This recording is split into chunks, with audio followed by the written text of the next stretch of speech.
ഇന്ദിരാഗാന്ധിയെ വെല്ലുവിളിച്ച് അമിത്ഷാ. മരിച്ചു മണ്ണിനടിയിലായാലും ശരി, കോൺഗ്രസ് നേതാക്കളെ വെറുതെ വിടില്ല എന്ന തരത്തിലാണ് അമിത്ഷായുടെ വെല്ലുവിളി. ആർട്ടിക്കിൾ 370 പുനഃസ്ഥാപിക്കില്ല എന്നതാണ് ബിജെപിയുടെ നിലപാടെന്നും അമിത്ഷാ പറഞ്ഞു. ലോക്സഭാ പ്രതിപക്ഷ നേതാവ് രാഹുൽ ഗാന്ധിയുടെ 4 തലമുറകൾ ആവശ്യപ്പെട്ടാലും ന്യൂനപക്ഷ സമുദായത്തിന് സംവരണം നൽകില്ലെന്നും ഷാ ആക്രോശിച്ചു. മഹാരാഷ്ട്രയിൽ ഒരിക്കൽ കൂടി രാഹുലിന്റെ വിമാനം തകർന്നു വീഴുമെന്നും അമിത്ഷാ പറഞ്ഞു.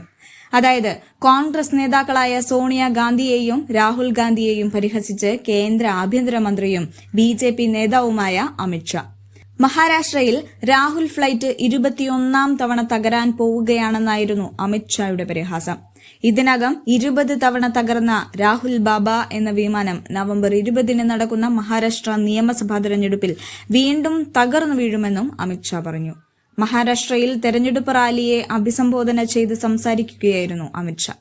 ഹിന്ദുക്കളെ തീവ്രവാദികളെന്ന് വിളിച്ചവർക്കൊപ്പമാണ് ശിവസേന ഇപ്പോൾ നിലകൊള്ളുന്നതെന്നും അമിത്ഷാ ആരോപിച്ചു.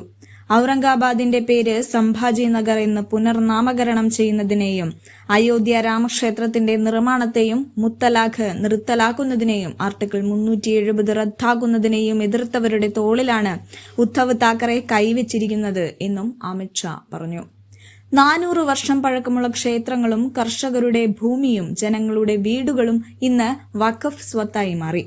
വഖഫ് നിയമം ഭേദഗതി ചെയ്യാൻ തങ്ങൾ ബിൽ കൊണ്ടുവന്നു. എന്നാൽ രാഹുൽ ഗാന്ധിയും ശരത് പവാറും അതിനെ എതിർക്കുകയാണ് ചെയ്തതെന്നും അമിത്ഷാ കൂട്ടിച്ചേർത്തു.